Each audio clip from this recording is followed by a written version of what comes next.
panjatkan kehadirat Allah Subhanahu wa Ta'ala atas rahmat dan izinnya kita bisa hadir di acara Icon Talk pada malam hari ini dalam keadaan sehat, sukses, dan bahagia. Bapak Ibu sekalian, acara Icon Talks ini diselenggarakan oleh ICEP, International Community EFT Practitioner.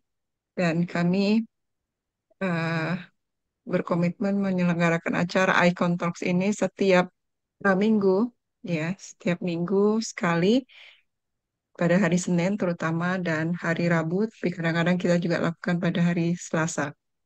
Dan tema-tema yang kami angkat adalah bagaimana kita mengedukasi masyarakat di semua aspek kehidupan. Dan tentu saja banyak berkaitan dengan tema-tema emotional freedom teknik ya, tapi banyak juga yang sifatnya tidak ada kaitannya dengan EFT, tapi menyangkut kepada bagaimana kita mengembangkan diri ke depannya atau terkait dengan people development.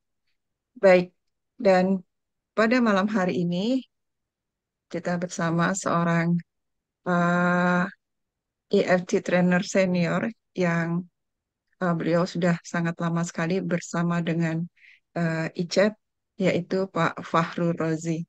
Selamat malam, Pak. Ya, selamat malam.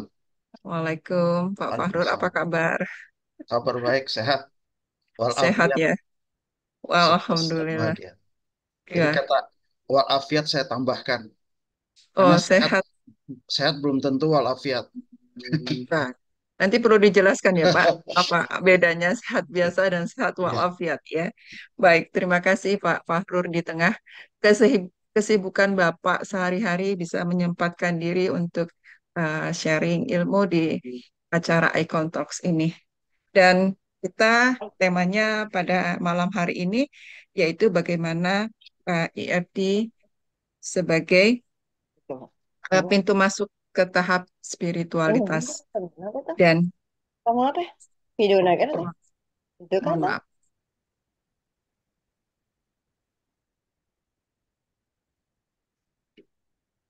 Ya, kita tahu bahwa EFT ini adalah salah satu tools ya. Bagaimana kita bisa dengan tools ini bisa mengelola emosi-emosi kita, terutama emosi negatif kita. Dan Pak Fahrur akan mengkaitkan EFT ini dengan proses di mana kita bisa membuka jalan bagi kita sebagai individu untuk menemukan makna hidup yang lebih dalam dan terhubung kembali dengan nilai-nilai spiritual kita. Begitu ya, Pak Fahrur.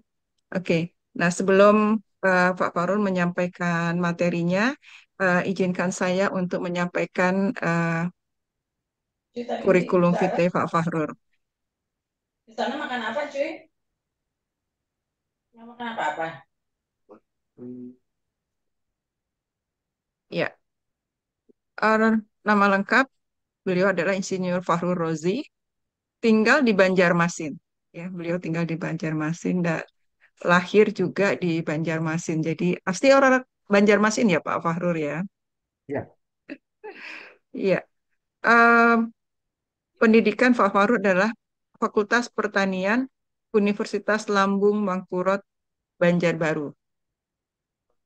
Pengalaman kerja sebagai asisten dan dosen dari tahun 1978 sampai tahun 2013.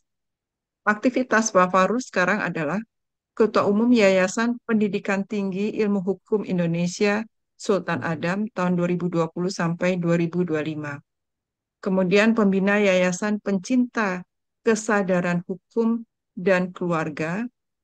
Yayasan ini mempunyai LKBH untuk wanita dan keluarga.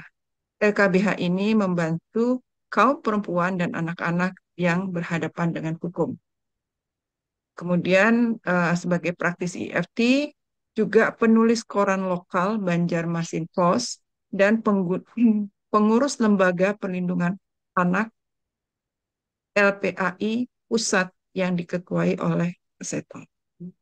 Demikian kurikulum Pak Fahrul. Ya. Jadi pengalaman sebagai dosen dan asisten dosen, tapi aktivitas Pak Fahrul di usia yang masih muda ini, ya Pak ya. Kelihatan dari semangatnya, masih banyak sekali aktivitas beliau yang dilakukan di berbagai uh, lembaga, terutama banyak di lembaga hukum. Baik, silakan Pak Farur. Ya, terima kasih. Saya tayangkan, Pak. Ya, boleh. Assalamualaikum warahmatullahi wabarakatuh. Waalaikumsalam Bismillahirrahmanirrahim. warahmatullahi wabarakatuh. Rabbi shrah li sadri wa yassir li amri wahlul 'uqdatam min lisani yafqahu qawli. Alhamdulillah, salatu wassalamu ala asrofil anbiya'i wal mursalin wa ala sayyidina Muhammad wa ala alihi wa sahbihi ajma'in.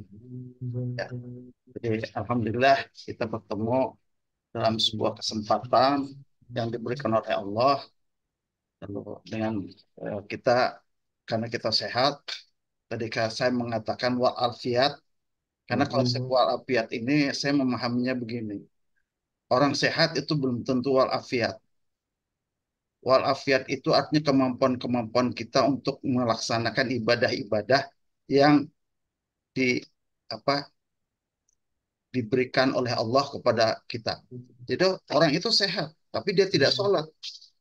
Entah karena tidak sholat, karena biasa tidak sholat, atau tidak kesadarannya itu. Jadi kita doa dalam walafiat. Karena kita waktu ketika duduk di antara dua sujud, wa'afini. Ketika kita mengatakan wa'afini, kita sebetulnya permohonan kita bukan sehat, tetapi juga sehat dalam pengertian kita mampu melaksanakan ibadah-ibadah kepada Allah. Itu. Apa gunanya kita sehat, tapi kita tidak peduli dengan ibadah yang diwajibkan ya pada Allah, pada kita. Ya, itu. Nah, lalu saya mencoba konsep saya ini tentang EFT, pintu masuk ke spiritualitas. Saya mencoba ya, sebetulnya ini mengundang diskusi juga dan pemikiran lebih lanjut. Tapi artinya kita sebagai praktisi EFT bukan hanya menjadi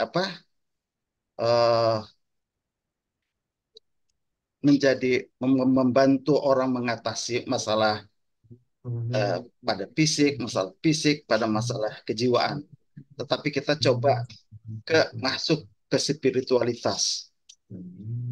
Nah, lalu terus saya ingin melihat problematika manusia modern. Jadi saya lanjut ke terus. Nah, ini problem manusia modern.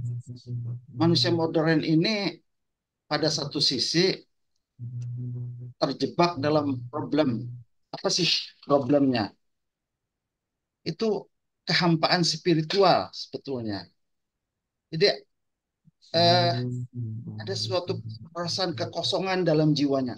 Padahal di satu pihak mungkin dia berlimpah dengan harta, dengan kedudukan, dengan kemudahan-kemudahan yang diberikan oleh teknologi. Misalnya orang dengan mudah mencapai suatu tempat dengan pesawat terbang. Yang dulu orang pakai kapal laut, sekarang dengan mudah orang mencapai dengan cepat, dan seterusnya. Tetapi pada satu sisi ada masalah yang dihadapi. Lalu saya membaca sekarang juga anak-anak generasi Z juga punya problem ini, kehampaan spiritual, sehingga ada keinginan untuk bunuh diri. Ini kajian psikolog ini, kajian ya. Terus lalu selanjutnya Bu, kita masuk ke slide selanjutnya. Ya.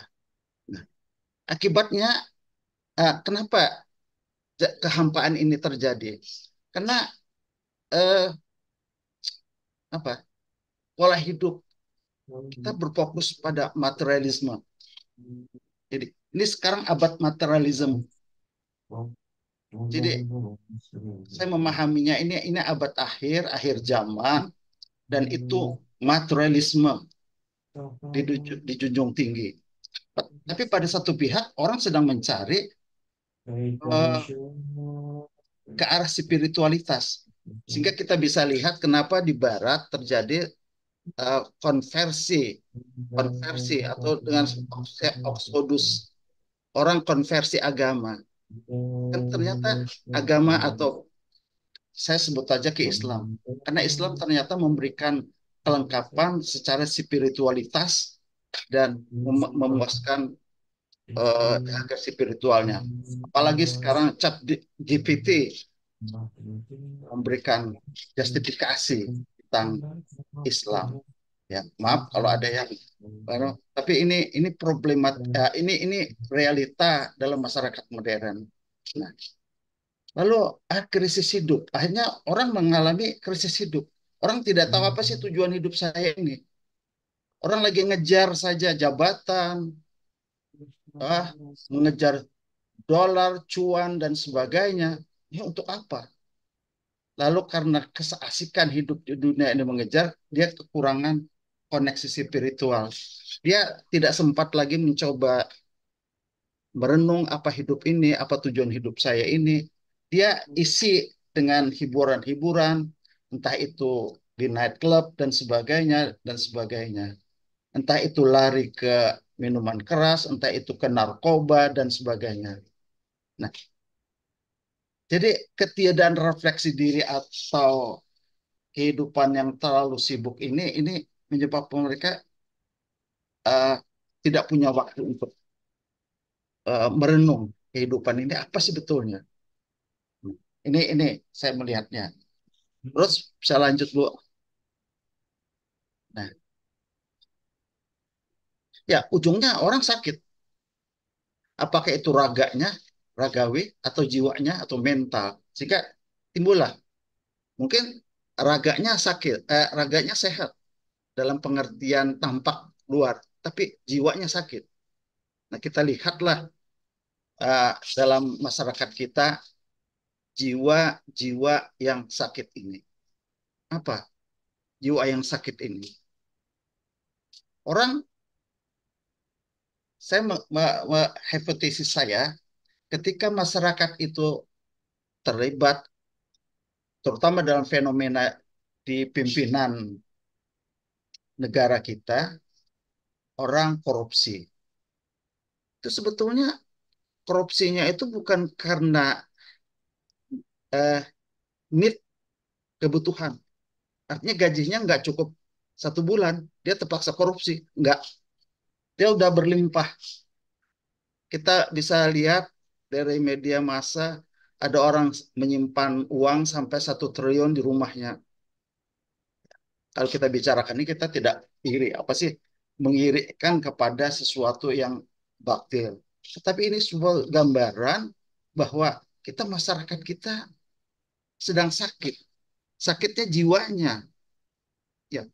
Lalu karena dia tidak puas dengan materialisme tadi, dia ngejar itu. Dia simpan emas juga. Barangkali itu membuat dia merasa aman dengan cadangan uangnya, cadangannya untuk menghadapi hidup. Nah, ini permasalahan kita. Oke, lanjut, Bu. Nah, lalu orang berobat, datang ke dokter, ke psikolog, ke dokter jiwa, ke dukun, bahkan ada alternatif healing. Nah, ini dukun juga salah satu solusi manusia modern. Bahkan dukun ini bukan hanya salah satu modern, tapi juga salah satu solusi untuk mendapatkan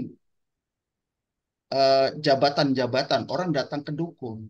Jadi padahal pendidikan dukunnya mungkin dia rendah saja, tapi yang datang ini adalah para pejabat yang berambisi. Ini sebetulnya dari sisi agama ini adalah suatu hal yang sangat terlarang. Ini dosa syirik. Ya. Lalu alternatif healing. Bisa lanjut, Bu. Alternatif healing kita lihat eh, apa, ada orang meditasi, lalu ada yoga, bisa slide selanjutnya, Bu. Lalu ada tai chi, reiki, ada aromaterapi, akupunktur, terapi musik, ah, jadi eh, hipnoterapi. Salah satu adalah eh, ada terapi spiritual, tapi juga ada emotional freedom technique, EFT. Nah, saya mencoba mengeksplor tentang eh, apa terapi ini, apa EFT ini. Nah, ya lanjut, Bu. Ya lanjut, lanjut. Nah, sebelum saya lanjut ke EFT, saya melihat dulu. Saya melihat ada 3 lingkaran dalam setiap agama menurut saya. Itu adalah syariah, adalah tarekah, adalah hakikat. Di syariah ini kita adalah eh, ini lingkaran luar yang artinya kita itu orang bagaimana bisa mentaati ajaran-ajaran agamanya yang dituntunkan oleh agamanya. Ya, syariah itu namanya. Lalu eh, seperti sholat, orang berzikir, kalau orang Kristen itu mungkin dia ke gereja, kebaktian dan sebagainya.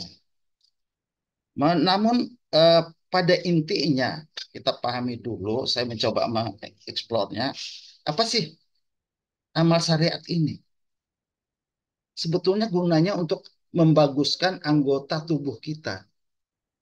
Jadi supaya bagus anggota tubuh kita. Apa sih anggota tubuh yang bagus ini? Kalau mata tidak melihat yang diharam pada Allah. Dan godaannya sekarang ini kalau angkatan saya mungkin zamannya itu kalau orang mau maaf itu ada blue film misalnya orang harus muter film. Oh ya kita nggak punya alatnya.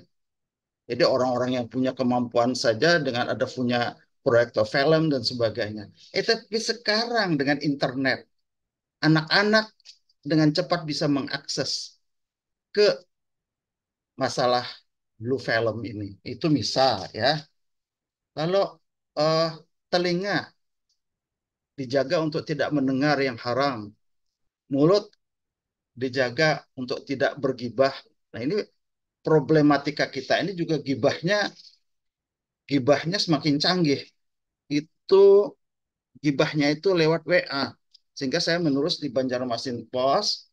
Lalu intinya saya mengatakan lewat WA itu sekarang orang melakukan gibah dan orang uh, menghakimi seseorang tanpa orang itu bisa membela diri. Itu teknologi modern telah memberikan jalan untuk kita membuat dosa lebih banyak dan itu terekam abadi. Apakah itu dalam chat kita? Nah, lalu itu banyak lagi, Pak, mulut tangan dan sebagainya. Lalu, tapi intinya apa sih amal syariat ini? 3, tobat, takwa, istiqomah. Tobat itu artinya kita membersihkan diri, kita sadar bahwa kita itu bukan makhluk yang suci.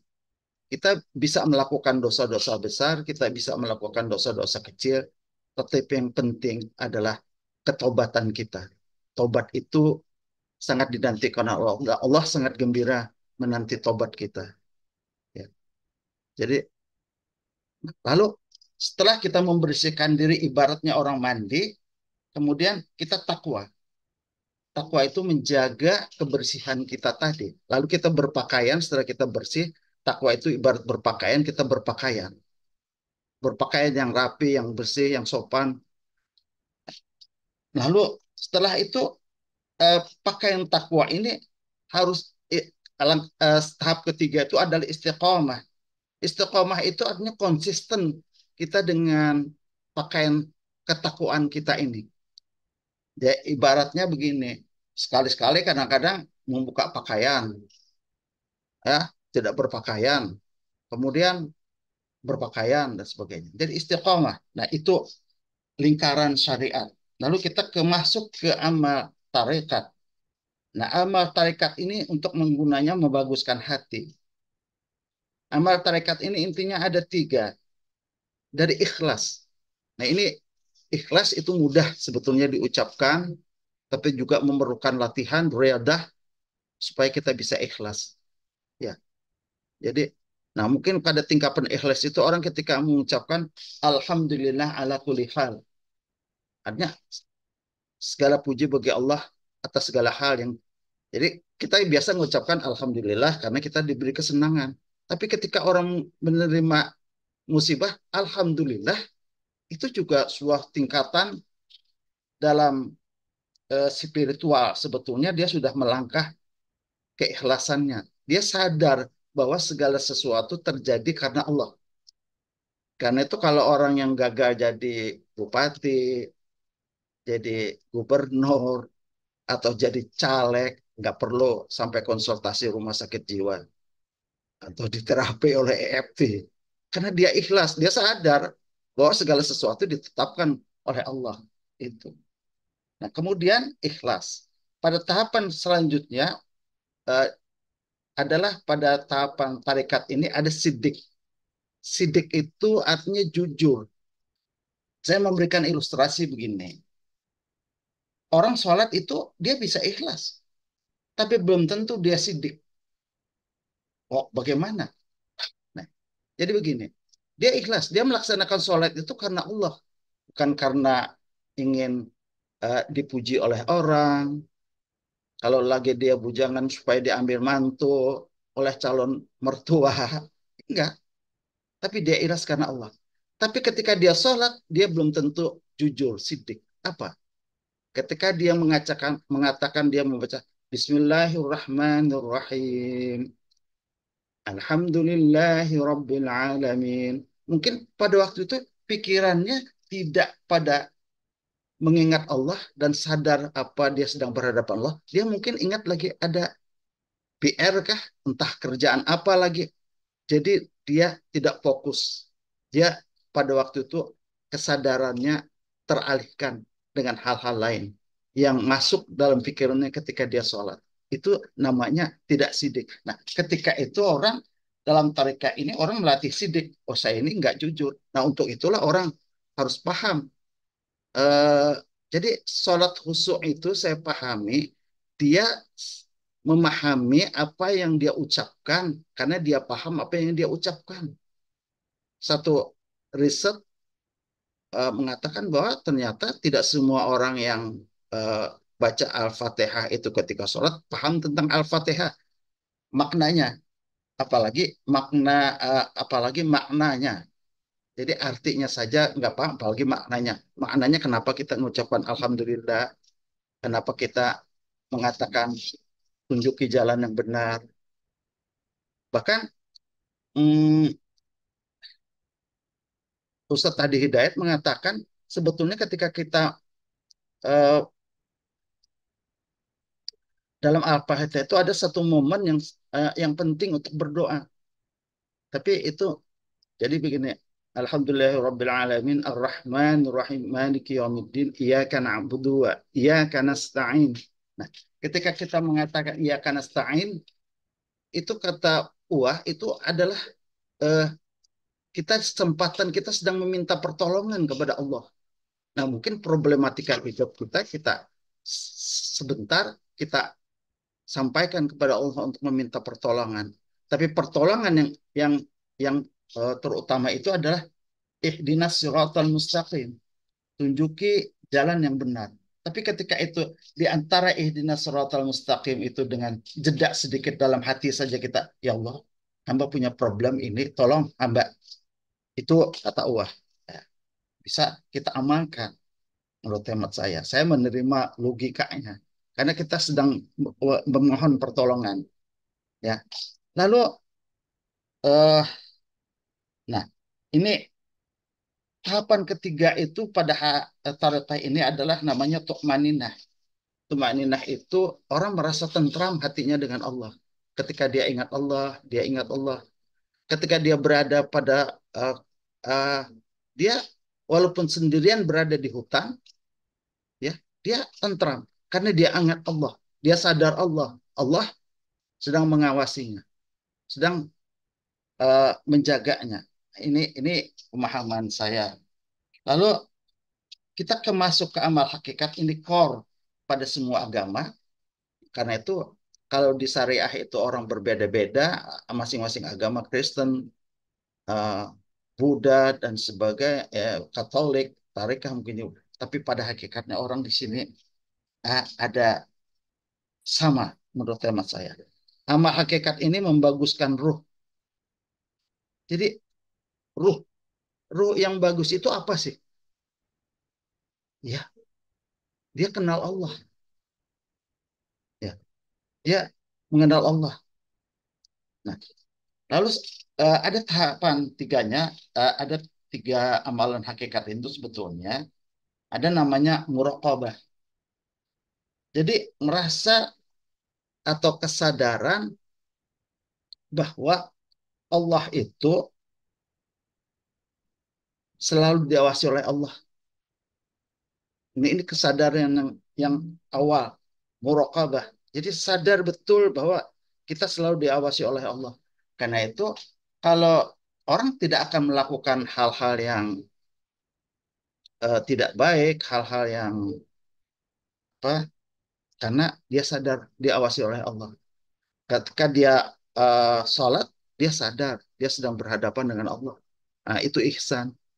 Dari ihsan, uh, saya tidak hafal dalam bahasa Arabnya, tapi saya mengatakan begini: ketika orang ihsan itu mengatakan, sembahlah oh, kamu seakan-akan engkau melihat Allah. Tapi jika engkau tidak melihatnya, engkau sadar bahwa engkau sedang dilihat oleh Allah. Nah, lalu pada tingkatan itu musyahadah. Nah, jadi musyahadah itu berarti penyaksian. Nah, jadi kondisi di mana seorang hamba mencapai kesadaran yang lebih tinggi sehingga dia mampu menyaksikan tanda-tanda kebesaran dan kehadiran Allah dalam segala hal. Jadi begini, ketika kita berada pada tingkat itu kita melihat apakah itu fenomena alam, pemandangan alam, terjadinya apa-apa, itu adalah tanda-tanda kebesaran Allah. Ya. Nah, ini musyahadah, ini pengalaman batin di mana kehadiran Tuhan dirasakan oleh hamba, seakan-akan hamba sedang melihatnya dengan mata hatinya.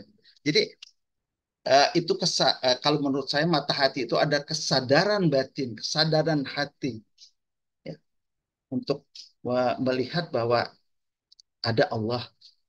Nah, lalu orang pada tahap orang ifat itu merupakan puncak dari perjalanan spiritual. Kata makrifat ini dari kata arafa, mengetahui, mengenal. Jadi, nah, saya kalau saya berbicara ini saya hanya dalam tataran intelektual. Kalau orang-orang tarekat yang betul-betul dia bertarekat dalam apa kata Saizi Ilyas, Naqsabandiyah dengan latihan-latihan ritual, mereka masuk pada tahap-tahap pengalaman spiritual mistik. Ya, tapi saya secara intelektual tidak sampai dalam pengalaman-pengalaman mistik, tapi hanya menumbuhkan kesadaran bahwa Allah ada dan sedang mengamati kita. Nah, itu jadi seorang makrifat itu dia berada pada tataran tertinggi sehingga uh, ini sadaran yang sangat sangat tinggi.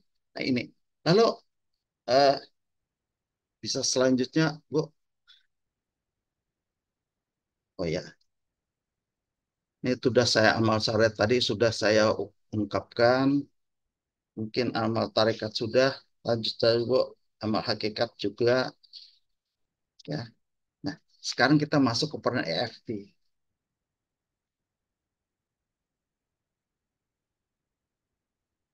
Apa peran EFT?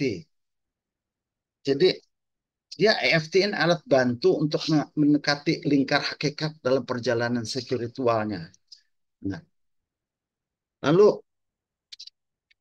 eh, bagaimana peran EFT ini? Bisa lanjut, Bu? Ya, slide selanjutnya. Nah, EFT itu sebetulnya eh, sebelumnya, Bu, ya, nah, pembebasan dari ego dan emosi negatif.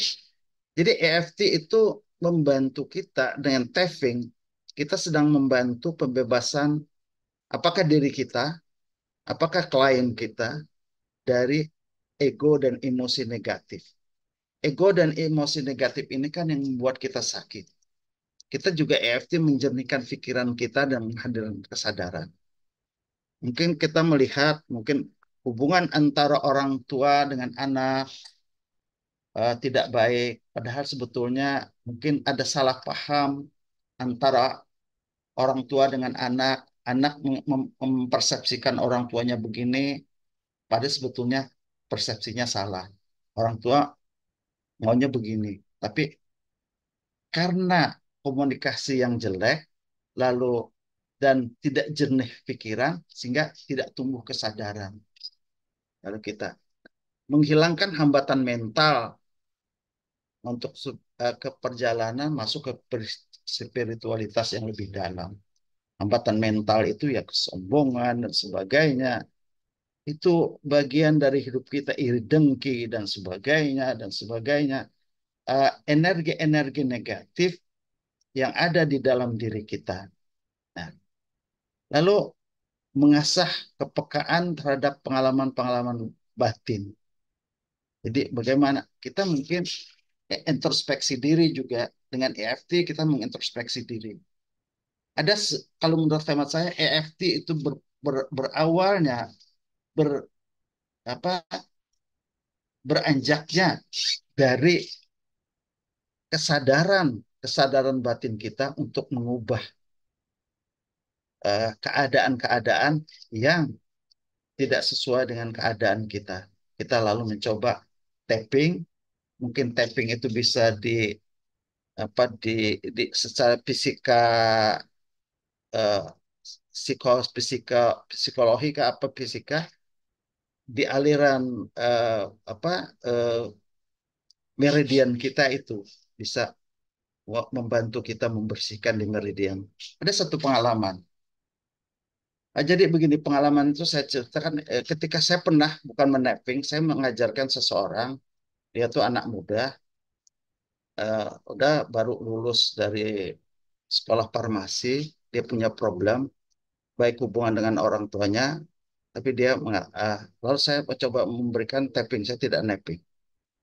Lalu saya ketuk di titik tapping, dia terkejut dan dia waktu itu eh, mengatakan seperti disengat listrik. Nah, padahal ketika saya itu kan biasa saja. Kenapa saya ceritakan ini? Setelah itu beberapa lama kemudian, tapi dia itu sebelumnya dia tuh punya kemampuan yang bisa melihat alam gaib. Dia bisa melihat setan. Dia bisa melihat, dia menggambarkan. Ya. Kemudian begini, lalu dia kemudian eh, mencoba, dia sadar bahwa ada sesuatu yang tidak benar. Dia mencoba lalu ruqyah.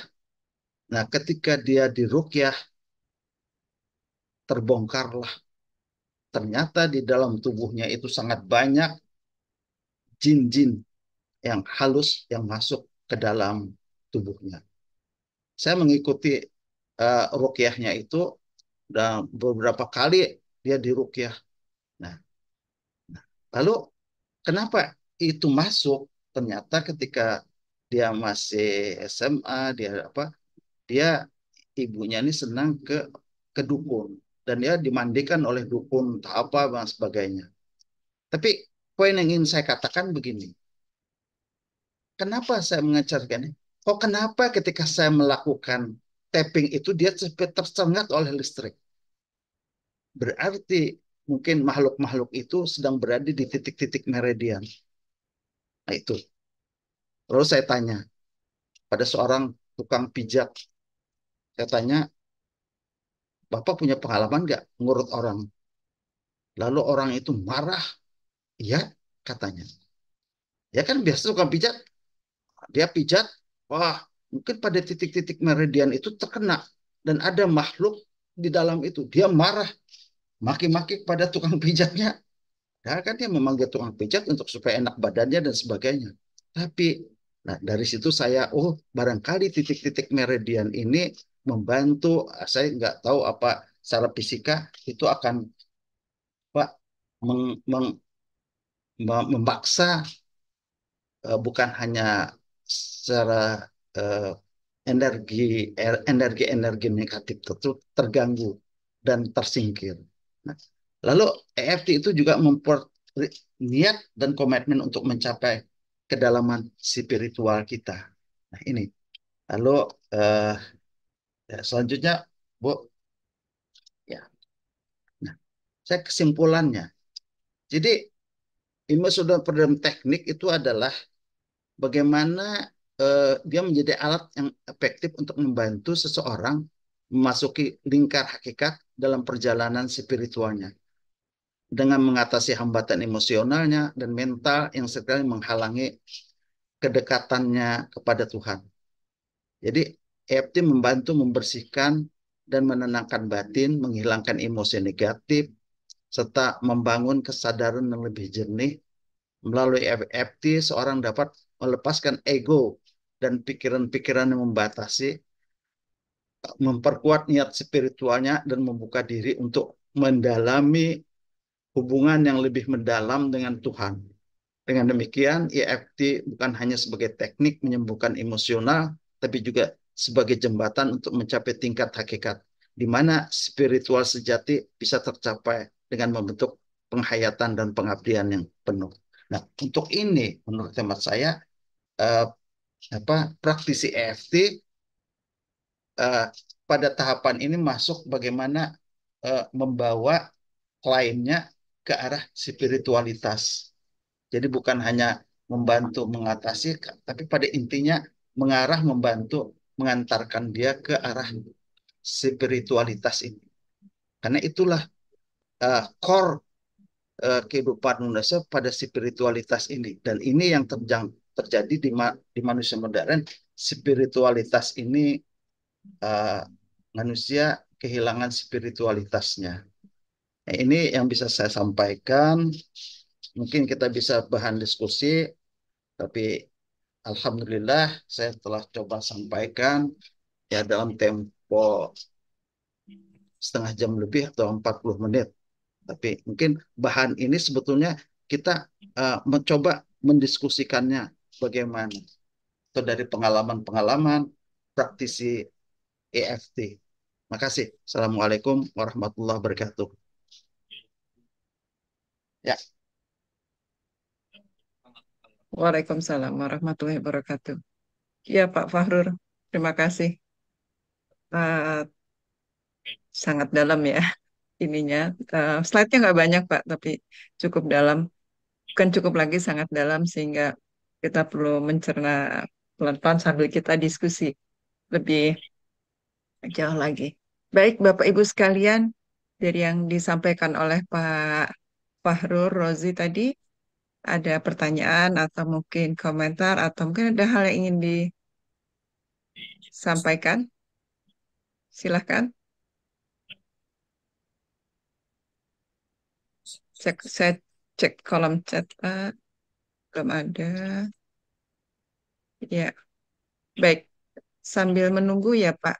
Mungkin saya sebagai praktisi uh, pengalaman pengalaman diri ya. Pada saat kita EFT itu kan ada beberapa tahap ya, Pak. Ada satu adalah gimana kita eh, pertama mengakui dulu apa yang menjadi apa misalnya problem kita, kondisi kita saat itu. Mengakui emosi yang ada, katakanlah apa kita sedih gitu ya, sedih dengan misalnya kondisi kesehatan kita gitu. Di situ kita mengakui bahwa kita sedih.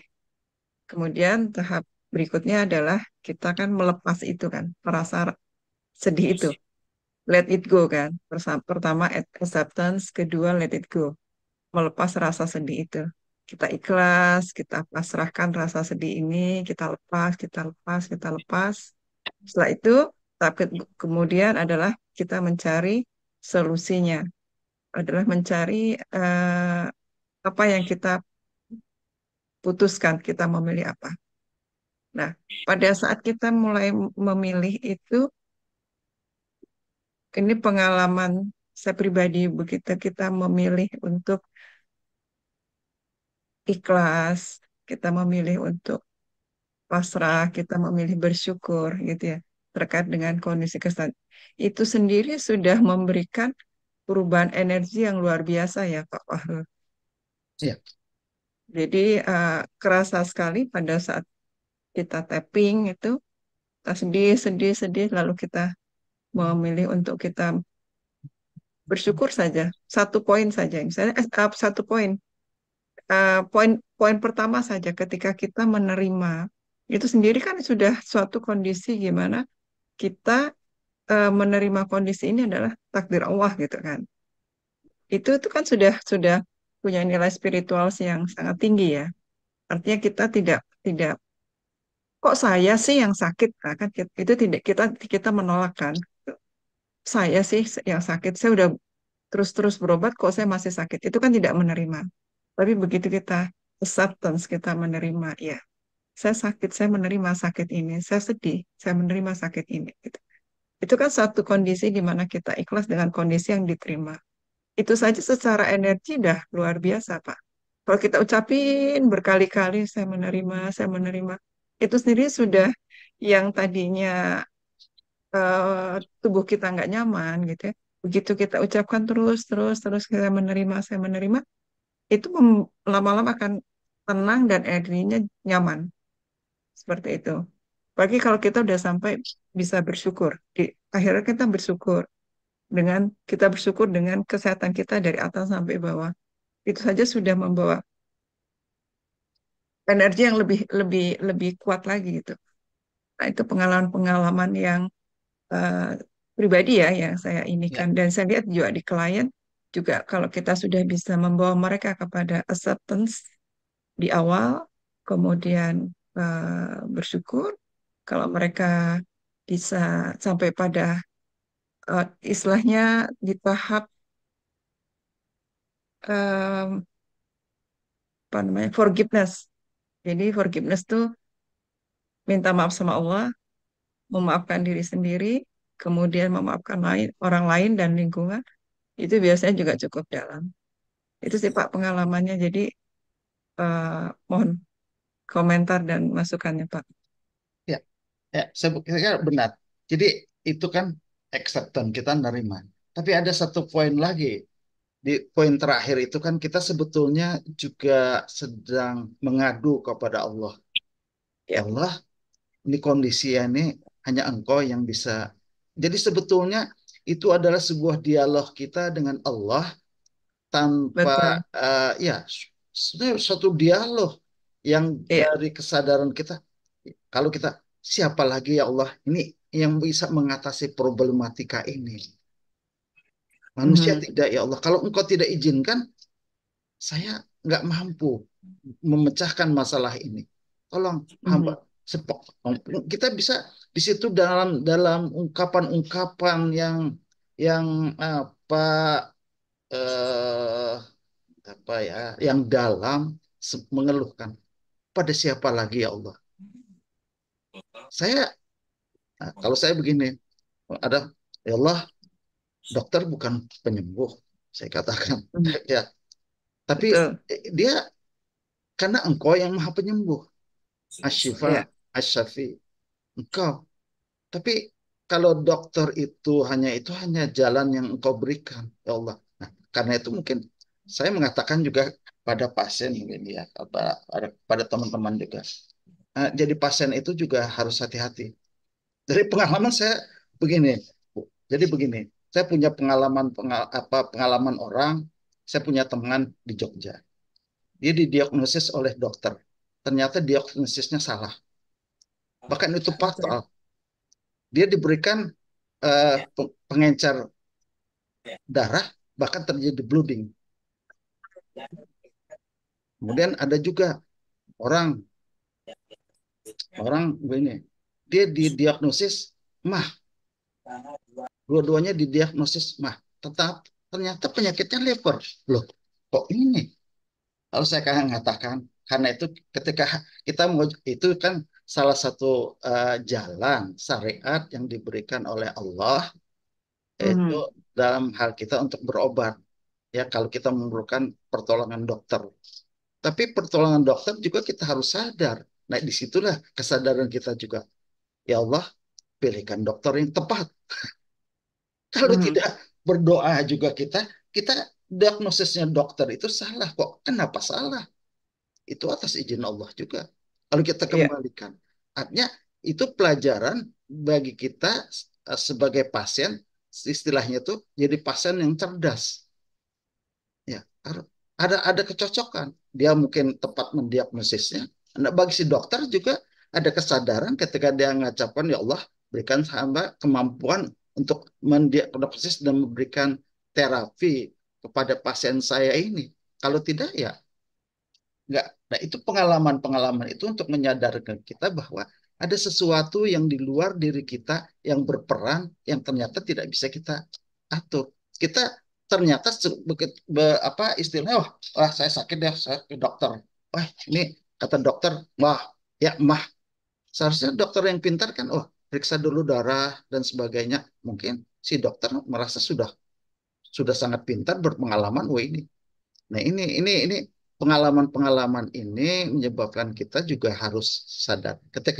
Jadi kalau saya pada titik terakhir itu, ketika kita memohon pada titik terakhir itu sebuah dialog yang intens dan itu sebuah dialog yang mesra dengan Allah. Ya Allah, kepada siapa lagi saya mengadu? Saya tidak bisa mhm. mengadu kepada siapa-siapa lagi selain kepadamu, ya Allah. Itu saya pikir kalau itu dengan penuh penghayatan kita akan meneteskan air mata, Bu. Itu Iya, tafakur yang tertinggi. Jadi sambil menyembuhkan diri kita sedang melakukan tafakur diri. Tapi itu dimulai tadi dengan kesadaran-kesadaran untuk membangun spiritual kita. Itu yang bisa saya jawab. Ya. iya. Oke, baik. Bapak Ibu sekalian, silakan. Siapa yang ingin berdiskusi dengan Pak Fahrur? Oke, Pak, apa bedanya kita pada saat kita doa, katakanlah kita setelah sholat kita doa ya.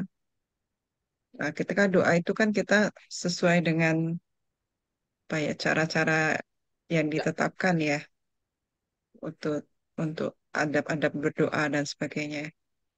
Dibanding pada saat kita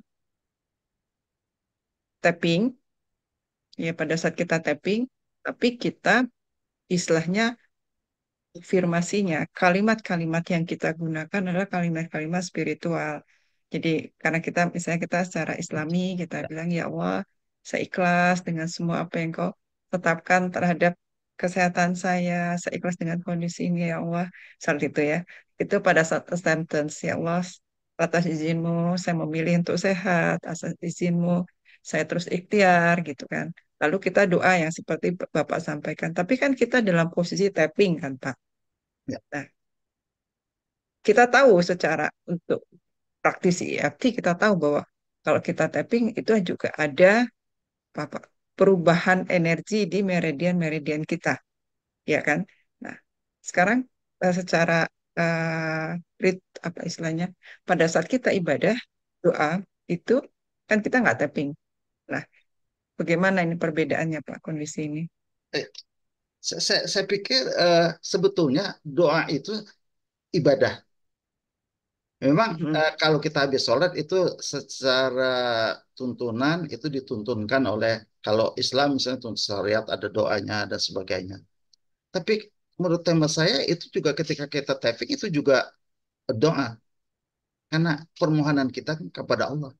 Cuma sekarang tidak dalam konteks sholat dan sebagainya. Nah, tapi Oke. kata intinya itu sebetulnya adalah kata-kata positif yang mempengaruhi sel-sel tubuh kita. Jadi Mhm. itu. Nah, saya mungkin kalau kita kembali kepada eh, eh, siapa? Saya lupa yang eh, yang ahli yang hampir dapat Nobel.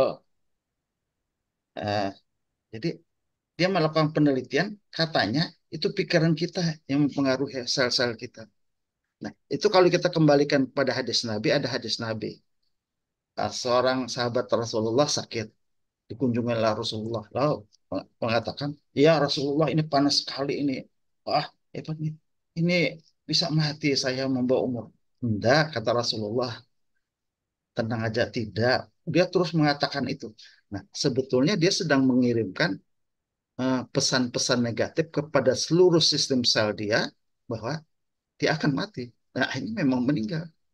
Saya kembalikan, saya lupa siapa. Eh, dia biologi sel, penelitiannya tentang biologi sel. Ya, ya, dia dapat Nobel. Ya, saya biasa dapat email dia, saya nggak lama saya nggak buka. Dia dia mengatakan itu. Bahkan dia mengatakan dia melakukan suatu penelitian ini sel, lalu dia perlakukan sel-sel ini ada yang berubah jadi tulang, ada yang berubah di laboratorium, ada yang berubah jadi sel lain. Jadi Hmm. pada bahannya sama, tapi pengaruh itu. Nah itu. Pikiran. Ya, pikiran. Tadi dia dia perlakuan. Nah, itu. Jadi disinilah pentingnya pikiran-pikiran positif, pikiran-pikiran sangka baik kepada Allah. Karena ujar kata Tuhan, aku di antara sangka-sangka hambaku. Nah, itu. Saya, dalam kehidupan saya bersangka baik dengan Allah. Itu saja.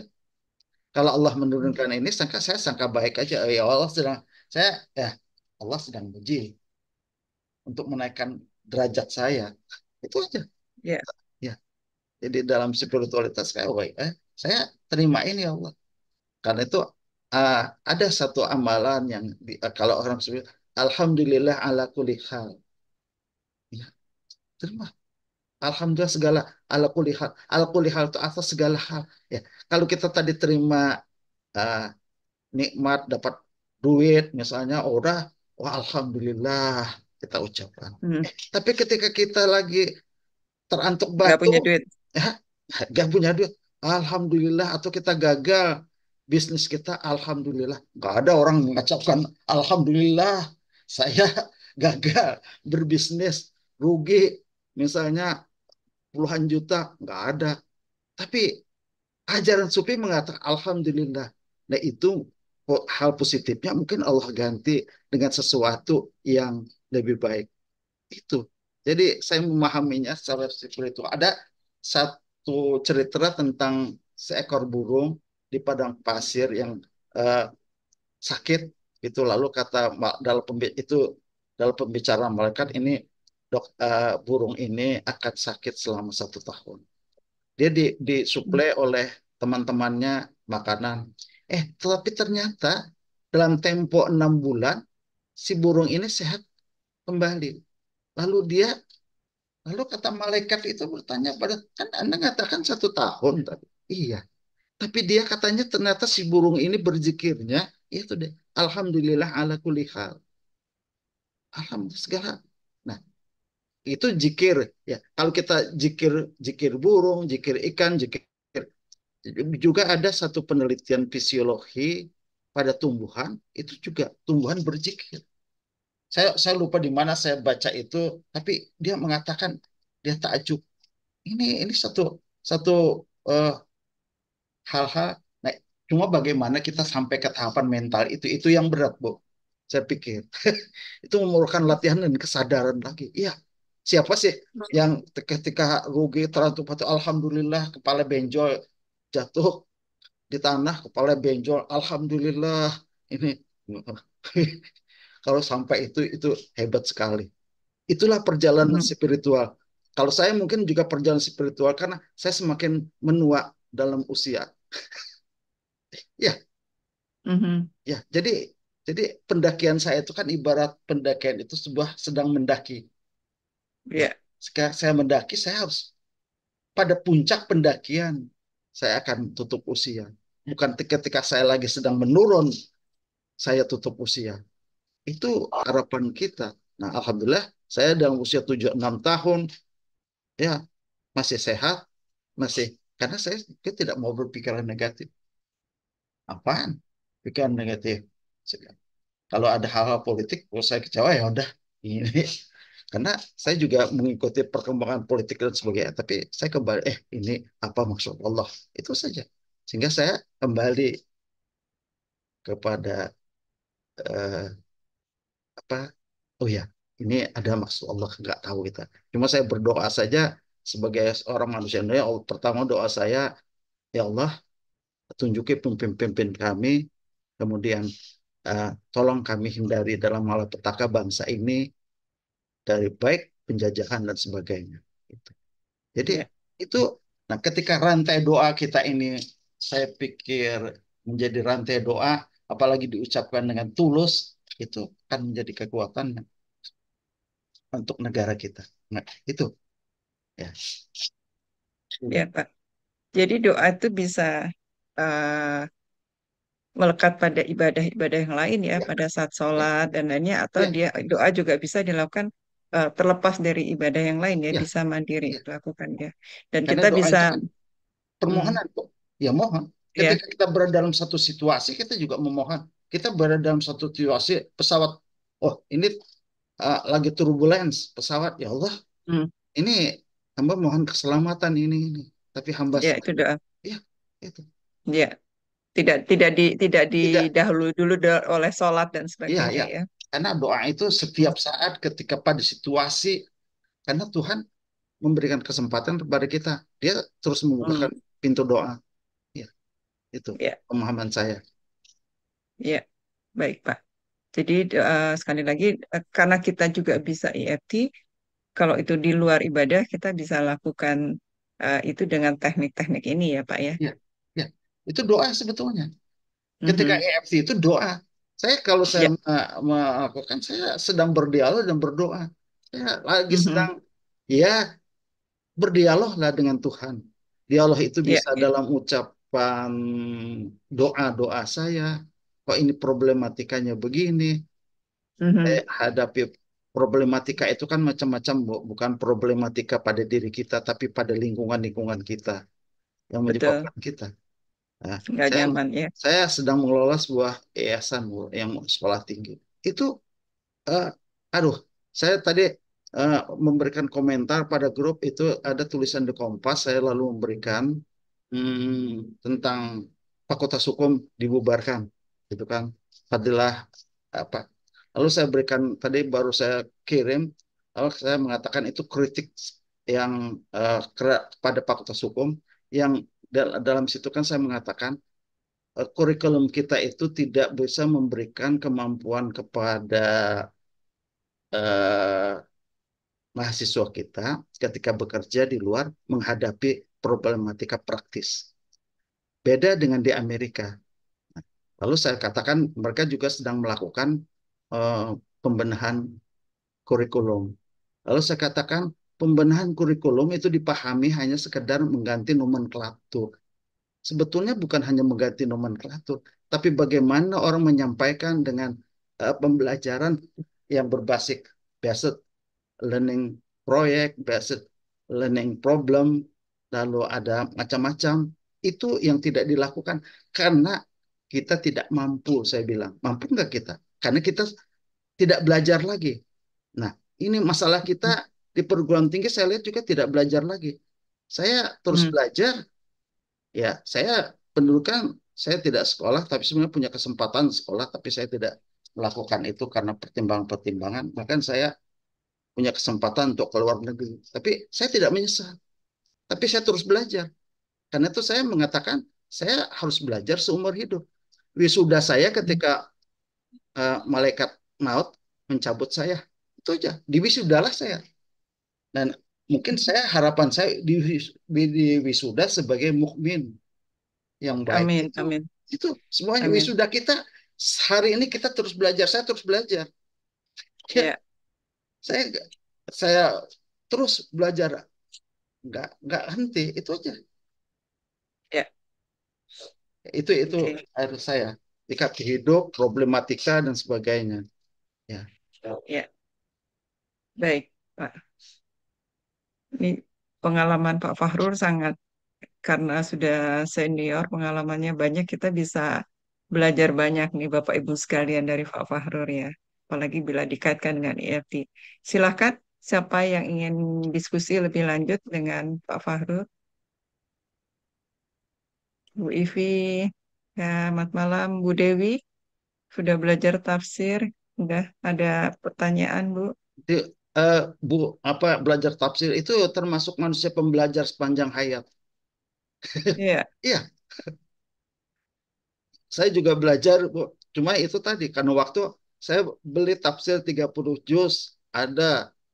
Saya punya Hamka, cuma nggak semuanya saya bisa baca satu buku per satu buku. Itu problem kita juga. Tapi kadang-kadang saya cari, oh dah, ini apa sih? Nah, ini. Jadi, iya, jadi tidak harus, artinya kita tidak harus baca dari ayat Al-Fatihah terus dan seterusnya. Nah, terpaksa saya iya, harus menggunakan itu. Oh ini apa sih saya cari. Tapi Ibu secara formal mau begitu. Saya informal.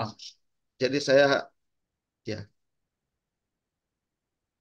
ya. Ini Bu Dewi belajar tafsir nih, Pak, 4 tahun nih. ya. Masya Allah. Oke, Bapak Ibu Tafsir, sekalian.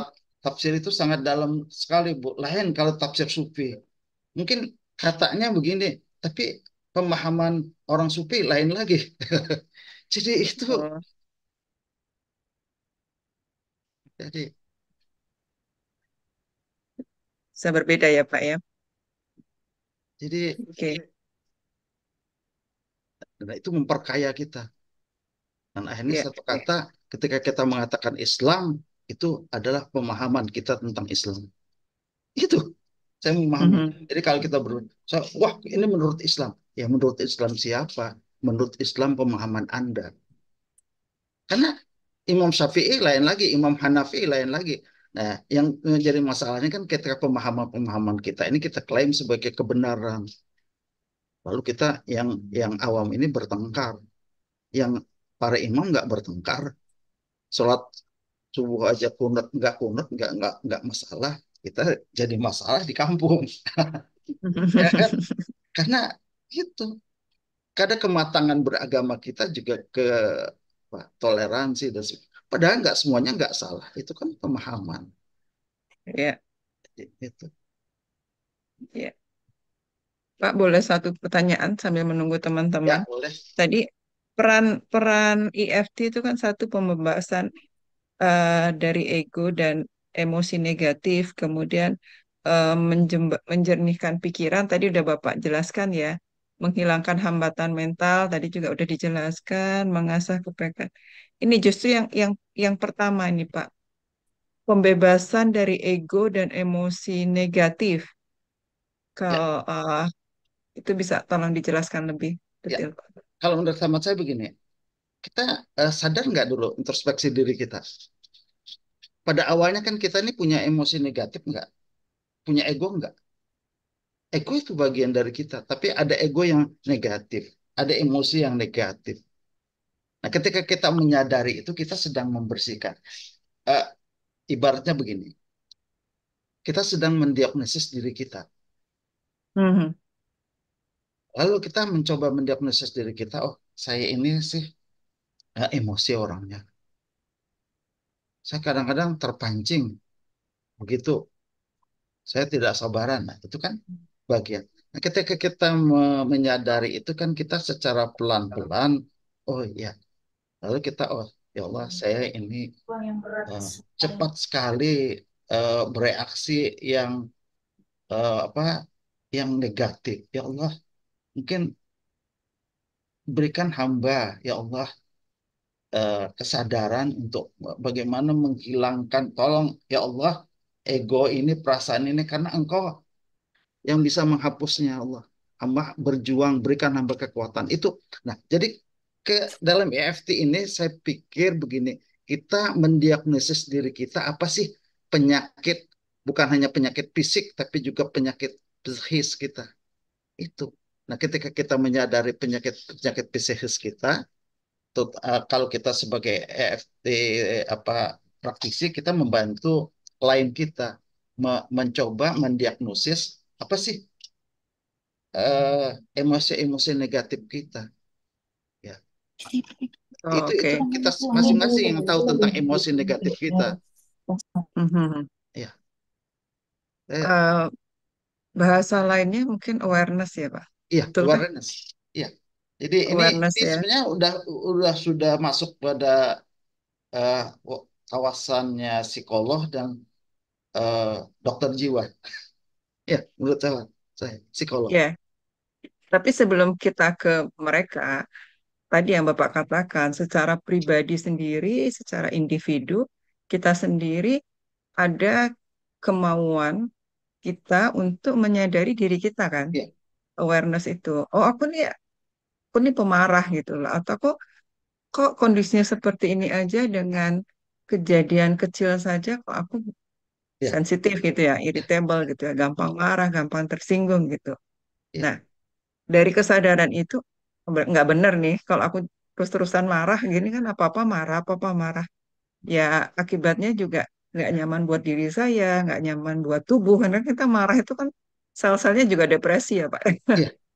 Itu Gitu kan kan? energi kita, menghabiskan energi kita, Betul. energi Jadi positif kita.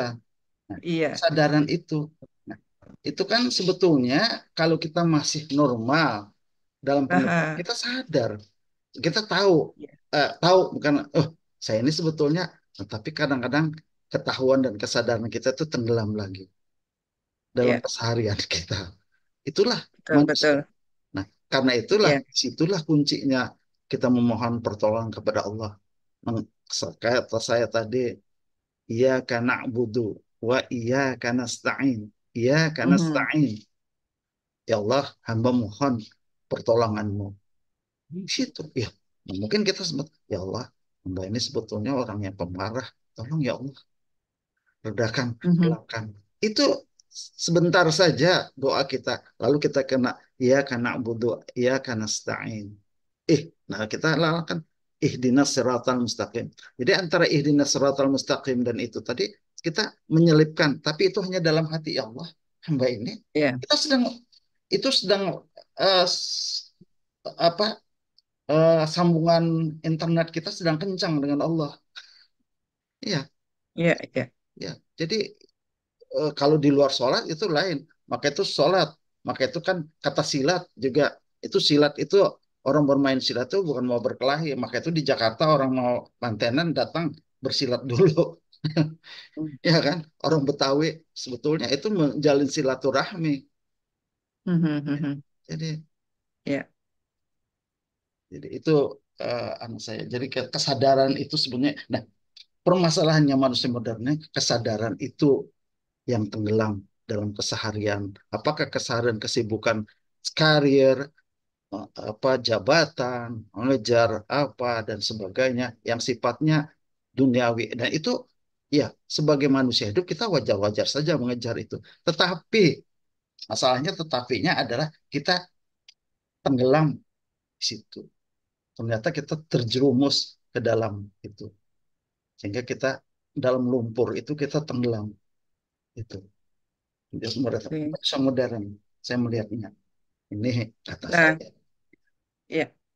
Kalau kita punya skill ini, kita biasa melakukan aktivitas EFT ini, itu akan membangun kita ya untuk meningkatkan kesadaran kita Iya, ya. Oh membangun iya, aku kesadaran. udah marahnya udah aku tapping nih. Kayaknya masih ada nggak nyaman apa nih? Oh kayaknya ada emosi negatif yang lain nih, ya, gitu ya Pak. Tapping Ya, lagi gitu ya, ya. Jadi ya, kita selalu aware, jadi aware ada ya masih yang belum selesai gitu kan Nah, bahasanya itu ada ya, yang masih belum selesai dengan diri saya gitu ya. Itu iya, sehingga timbul awareness kita. Kemarin kayaknya udah tapping ya, udah marahnya. Oke, tapi kayaknya masih belum selesai nih marahnya. Sama A udah selesai, sama B belum selesai. Tapping lagi gitu ya Pak ya. iya. Itu sehingga Terus, karena kita juga harus sadar dalam mhm. perjalanan kita, kita punya musuh abadi. Nah, ini yang harus kita ingat. Musuh abadi kita ini sedang memprovokasi kita dan Oh, sebagainya. setan jin ya Pak. Sangat, sangat halus sekali. Ini Iya, kesadaran itu juga bangkai hilang pada musuh. Kita ini punya musuh abadi yang menjerumuskan Adam dan Hawa. Gitu. iya. Jadi itu harusnya sadar kita, kita punya musuh abadi. Mhm. Ya, dan Iya. mereka sangat sadar betul sedang hendak menjerumuskan kita. Kita lupa Mhm. pada musuh abadi kita. Karena itu membaca Al-Quran, kita akan membaca A'udzubillahi minasyaitonirrajim. Kita ingat loh, ini musuh abadi kita. Mhm. Iya, iya. Oke. Itu yang harus selalu kita lawan ya Pak. Ya, Dengan dan kita mereka sangat halus sekali. Mereka Iya, canggih sekali. betul. Itu harus kita sadari. Mungkin Dan kita dari segala terjebak. bentuk penjuru. Iya, jadi, nah disitulah katanya orang yang ikhlas tadi nggak akan terjebak. Nah itu, keikhlasan itu yang dipupuk. Ya, Hmm. ya kan? Karena mereka orang-orang yang ikhlas, dan mereka nggak bisa. Gitu. Ya, Iya, iya. Nah, tadi yang Bapak katakan selain kita berdoa di saat-saat setelah kita ibadah, dengan kita meningkatkan doa-doa kita sambil tapping, itu juga membantu energi dan kolbu kita untuk lebih bersih ya, Pak. iya, Ya. mungkin itulah. Mungkin eh, saya sebetulnya ada penelitian kalau bisa kita melakukan penelitian fisikanya tubuh itu bagaimana ketika kita tapping. Itu menarik juga. Tetapi orang-orang fisika yang bisa menggabungkan ini dengan psikolog penelitiannya. Ada nggak perubahan energi itu? Menarik itu sebetulnya kalau kita teliti. Ya, Ya, mungkin ada coba kita cari ya, Pak. Perubahan energinya. Tapi ya, sampai sejauh ini Bapak belum menemukan penelitiannya. ya. Saya juga coba cari di Google Scholar, coba apa, bagaimana. Yang ada itu kan mereka hanya mencoba eh, ibarat perlakuan tuh begini, ini perlakuan bagaimana? Oh ya, bagus. Tapi kan kalau ini sebetulnya prosesnya sedang apa? Di dalam tubuh kita ini yang tidak tidak ter. Nah mungkin ada istilahnya itu saya tidak mungkin, tapi pernah ada juga ketika itu eh, dengan foto Kerlian. Nah kalau tidak salah itu orang melakukan tapping itu berubah eh, aroma apa aura sekitar dia. Tapi Oh, aura ini, ya, apa namanya, meridiannya itu ya, Pak ya, ya. Jadi sekitar tubuh dia tuh berubah. berubah. Ya, ya. Ya. Baik. Kalau orang anu itu kan orang bilang kundalini. Oh, Apakah Kundalini. itu Iya, itu semua energi. menarik juga dalam Ya. penelitian fisikanya. Tapi kan kalau yang ada, oh kalau dia ini dia lihat, oh ya dia berubah, dia lebih tenang, lebih apa. Tapi kan itu Hmm, hasil. Tapi ya, proses di dalam itu sebenarnya bagaimana? Bisa nggak itu? ya. Energinya apa yang Ya, berubah ya, Pak ya, ya. di Itu tadi dalam tubuh. pengalaman saya ketika men-tapping seseorang tadi, dia merasa tersengat listrik. Loh, terkejut. Kenapa tadi katanya seperti tersengat listrik? Saya belum sadar. Kalau saya tapping terus, mungkin dia akan ngamuk karena Hmm, yang di dalam terganggu, marah ya. itu. Ya, saya pernah tanya tadi, mungkin belum selesai. Tukang pijit saya tanya, pernah nggak? Ya pernah katanya. Dia mijit orang, marah yang dipijit, maki-maki dia. Loh, kenapa? Nah, jadi saya bilang ini mungkin Anda lagi sedang terpijit di daerah meridian, dia sedang berada di sana. Hmm, iya, Jadi Itu hipotesis saya. Ya, baik. Makasih, Pak. Ini Pak, Bapak Ibu sekalian, ada yang ingin ditanyakan? Kebetulan ini ada ya Bu Fenty, selamat malam. Silahkan Bapak Ibu sekalian, jika ingin diskusi dengan Assalamualaikum. Waalaikumsalam Salam. warahmatullahi wabarakatuh. Monggo, silakan. Selamat. Ada yang ingin ditanyakan, Bu Fenty? Eh, ini saya tadi terlambat karena apa? Itu bantu suami dinas luar, jadi tadi jam 9 baru berangkat. Iya, monggo. Ada yang Ini tadi ditanyakan? tentang apa ya? Bagaimana EFT berpengaruh terhadap sebagai pembuka ya untuk spiritualitas kita. Hmm, spiritualitas di sini eh, bagaimana yang dimaksudkan di sini?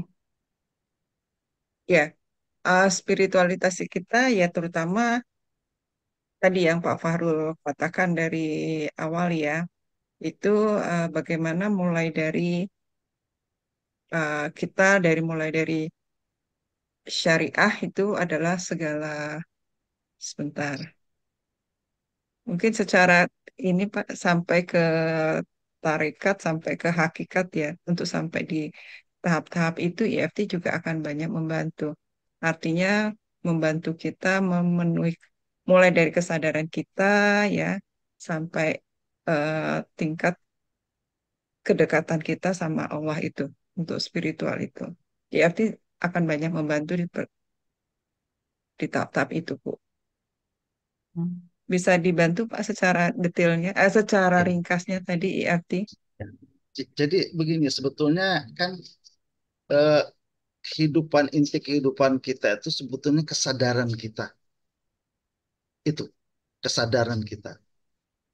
Self Kesadaran awareness ya. kita akan adanya pencipta kita, Allah, Mhm. yang itu dimanifestasikan dalam agama-agama, dalam ritual. Nah, lalu kesadaran itu dalam manusia sebagian pada manusia modern itu hilang karena kesibukan duniawi dan sebagainya. Tapi itu menyebabkan problematika manusia modern. Nah, tadi saya mencoba menjelaskan untuk masuk itu pada lingkaran agama itu ada syariah, ada tarekah, ada ha- hakikat. Jadi tarekah itu adalah lingkaran luar di mana agama memberikan bimbingan bagaimana beribadah dan sebagainya agar kita ini menjadi manusia yang baik. Nah, lalu kemudian pada masuk kita ke tarekah itu bagaimana kita masuk pada tarekah itu kesadaran kita yang lebih tinggi akan bagaimana kita bisa eh, apa sadar akan Allah, kita akan eh, apa, terus dan pada tingkatan tertinggi itu kita pada hakikat. Jadi kita eh, sadaran kita tertinggi itu kita mengenali Allah. Nah, mengenali Allah ini eh, jadi saya mengenali begini. Kita seringkali mengenali Allah itu kalau dalam di kampung itu ada sifat 20 namanya. Itu kan sebetulnya sebuah pelajaran logika yang menjelaskan bahwa Allah itu ada dengan wujud, kidam, dan sebagainya. Nah itu. Lalu kita mengenali. Tetapi saya ingin mengatakan pengenalan itu tidak hanya logika, tapi ada namanya itu diberikan Allah jauh rasa. Nah ini yang penting juga. Karena logika kita juga tidak mengantarkan kita, tapi ketika Allah berikan itu rasa itu kepada kita, itu Allah sedang memberikan jalan kepada kita. Jadi uh, jadi ini yang bisa saya sebetulnya saya ingin menulis ini makalah sebenarnya ada saya berikan makalah tapi kepada Bu apa tapi mungkin akan saya perbaiki saya katakan itu makalah saya itu baru sebenarnya masih eh, apa hmm, Tapi kalau nanti saya perbaiki, saya kirimkan kembali, bisa di-share secara apa kepada grup. Nah ini jadi ada hakikat, ada amal hakikat, ya. Jadi orang sadar dia beraktivitas itu karena Allah. Jadi, nah itu bukan latihan-latihan spiritual. Nah, itu kalau latihan spiritual kita tidak memasuki itu. Itu orang-orang tarekat. Saya hanya secara, tapi saya nggak mengatakan orang-orang tarekat itu memang mereka punya pengalaman-pengalaman mistik yang itu. Tapi juga ada orang sufi juga mengatakan pengalaman mistik itu kita jangan terjebak pada pengalaman mistik itu. Karena itu juga godaan. Karena tujuannya bukan ke situ. Pengalaman-pengalaman mistik itu. Tapi terbukanya kita pada pengalaman Allah. Jadi intinya sebetulnya spiritual kesadaran kita akan untuk apa kita hidup, apa tujuan hidup kita, dan apa yang bisa kita lakukan untuk dalam kehidupan di dunia sekarang ini. Itu pilihan. Pilihan itu diberikan Allah kebebasan kepada kita untuk memilih. Mau jadi apa? Ya. Kalau enggak, kalau tidak diberikan kebebasan, kita bisa protes loh ketika dia masukkan Allah ke neraka. Ya Allah, kenapa engkau masukkan hamba ke neraka? Itu dalam logika mantik agamanya. Jadi Allah berikan kebebasan. Ada itu dalam uh, engkau mau beriman atau engkau mau uh, kafir, itu Allah serahkan. Nah, disitulah kemampuan akal pikir kita. Nah, bagaimana akal pikir kita bisa berfungsi dengan sebaik-baiknya. Jadi saya pikir itu juga yang kita ngeri itu begini. Bagi saya sendiri yang punya diberi Allah akal fikir, saya menggunakan akal fikir ini dengan belajar, membaca dan sebagainya. Tapi ketika saya tersesat, nah itu, wah itu beda dengan orang yang akal fikirnya mungkin pendidikannya rendah, akal fikirnya tidak berkembang. Itu keadilan Allah akan akan Allah akan memberikan keadilan seadil-adilnya terhadap amalnya. Tapi bagi kita yang akal fikirnya, apalagi dengan pendidikan yang tinggi dan sebagainya, wah, belajar dan sebagainya, itu saya ngeri kalau saya sampai tersesat karena saya diberikan oleh Allah akal fikir itu. Karena Allah menghasut kita, afala tatafakkarun, afala takilun, afala terus afala ta'lamun. Itu. Jadi intinya sebuah kesadaran kita untuk apa kita hidup di dunia, untuk apa kita ini berada di sini dan hari ini, dan untuk apa misi apa kita. Ada aspek hamba Allah dan halifatullah itu. Itu aspek anu, dua sisi itu, hamba dan halifah. Halifah yang memerankan peran penting dalam melaksanakan tugas-tugas di bumi. Ini persoalan kita sekarang kan masalah lingkungan kita. Itu kan karena kesalahan dalam pengelolaan kita sebagai khalifah. Saya lagi sedang menganukan dengan beberapa kawan itu tentang penyuluhan, pengabdian pada masyarakat tentang masalah mikroplastik pada anak-anak dosen di desa. Tolong berikan Anda penyuluhan tentang bahaya mikroplastik dari sisi lingkungan dan bagaimana uh, perda hukum mengatur itu. Karena mikroplastik ini mungkin isu global yang lagi top. Ya, saya mengikuti itu tentang isu plastik itu dan itu mikroplastik. Dan saya kira kita semua mungkin ada Sudah mikroplastik dalam tubuh kita. sangat mungkin. Karena saya aja beli misalnya ada lontong masukkan dalam plastik panas, walaupun itu Ya, tahan katanya mungkin ada. Nah itu.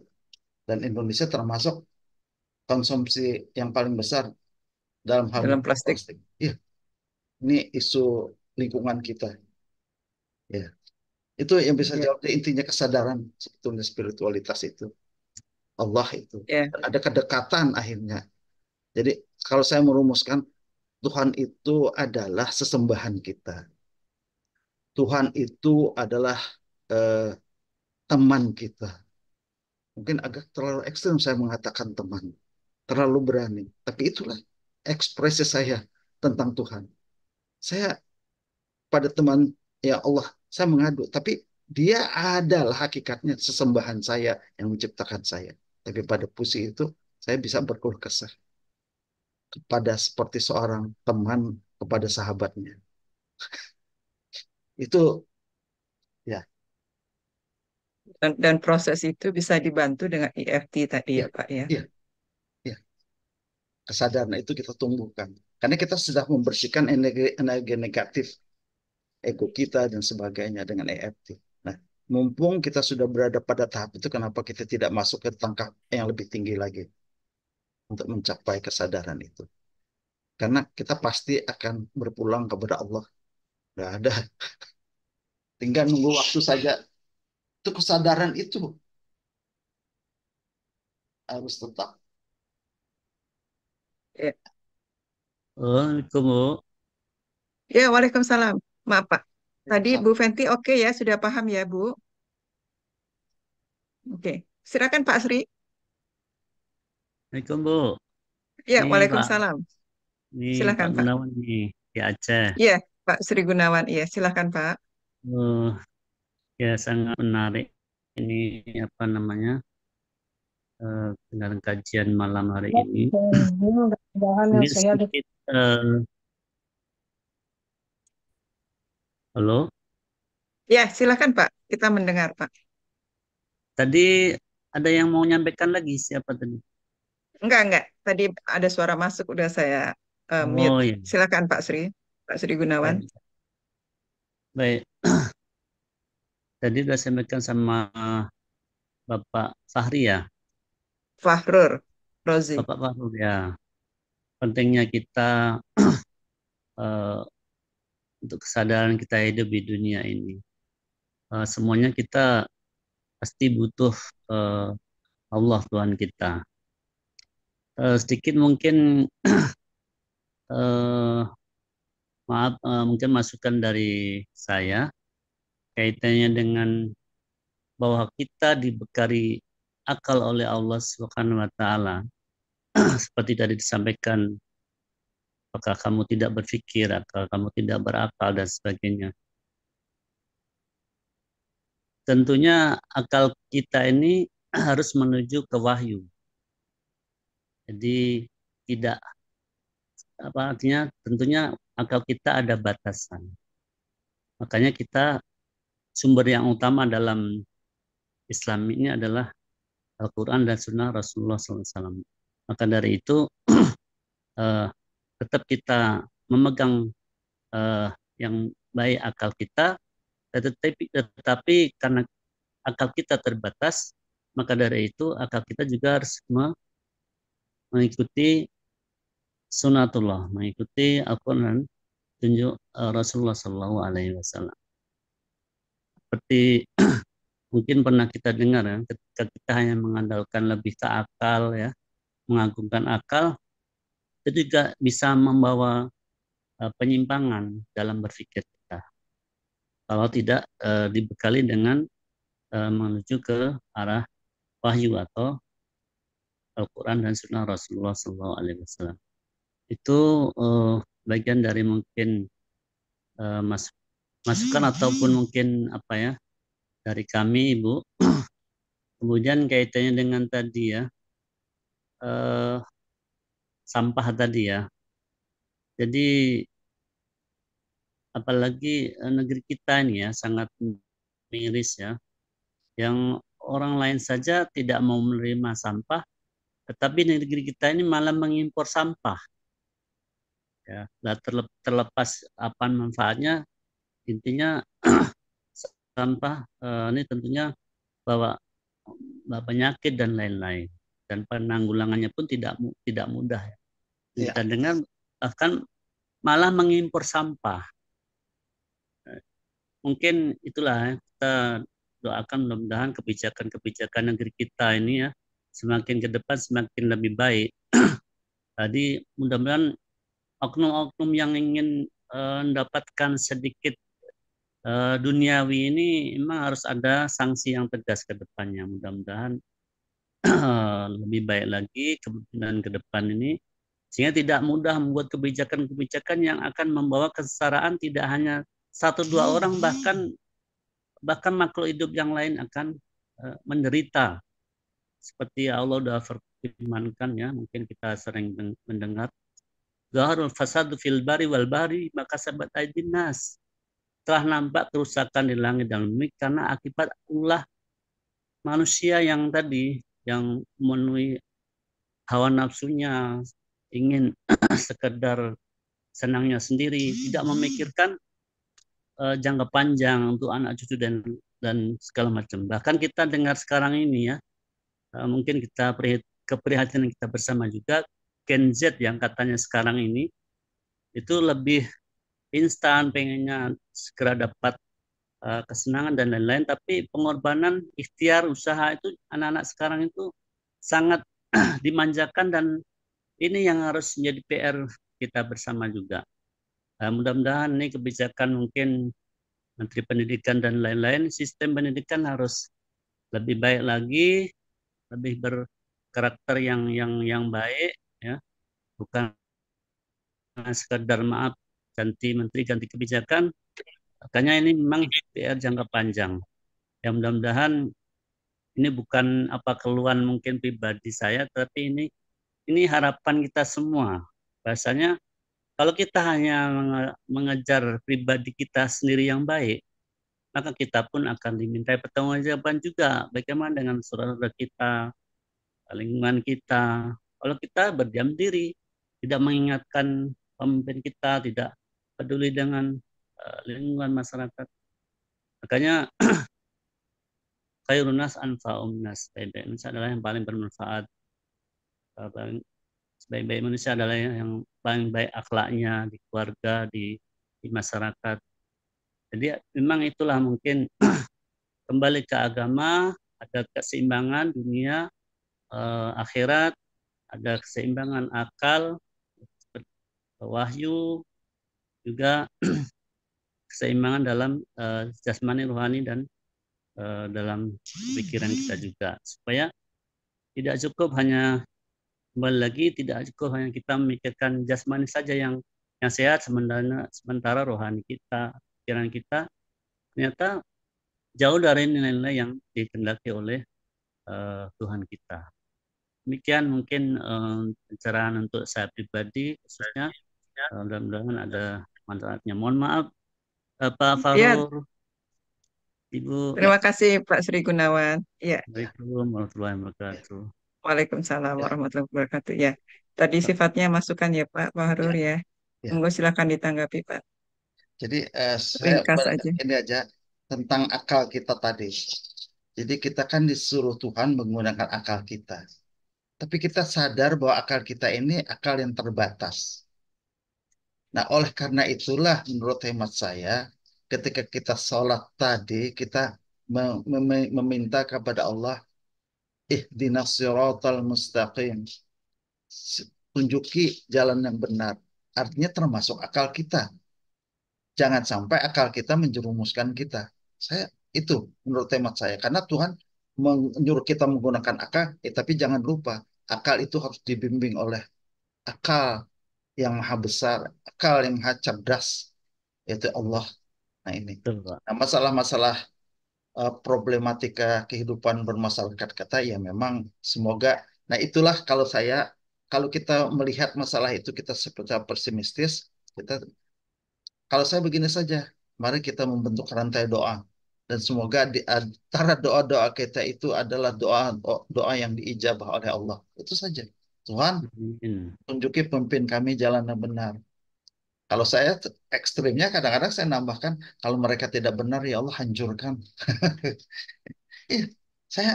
Tapi saya pertama, Tuhan tunjuki dia jalan yang benar. Kalau tidak hancurkan. Nah itu terserah Allah. Kenapa Allah begini ini? Itu kita nggak tahu. Kita introspeksi diri juga. Itu, makasih. Bisa saya jawab Pak. Makasih tadi masukan dari Pak Gunawan. Terima kasih, Dari Pak. Aceh, Pak. Baik, Ya, ya, Pak. Oh ya, Insya Allah, Pak. terima kasih. Mudah-mudahan satu time lagi, Pak. Ya, baik. Karena waktu juga, terima kasih Pak Sri Gunawan. Karena waktu juga Baik, kita sudah di akhir acara ini. Dan tadi sekali lagi kita banyak diskusi ya dengan Pak Fahrur bagaimana eh, peranan EFT ini masuk kepada untuk di spiritualitas kita. Nah, baik, sebelum saya tutup, silakan Pak untuk closing statement-nya. ya, terima kasih.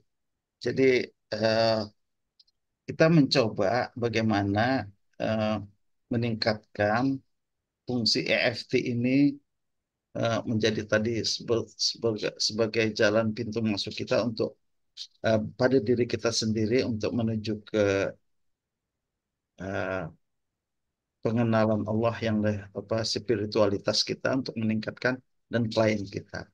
Tapi kembali kepada Allah kita kembalikan, semoga Allah kita diberikan petunjuk dan jalan.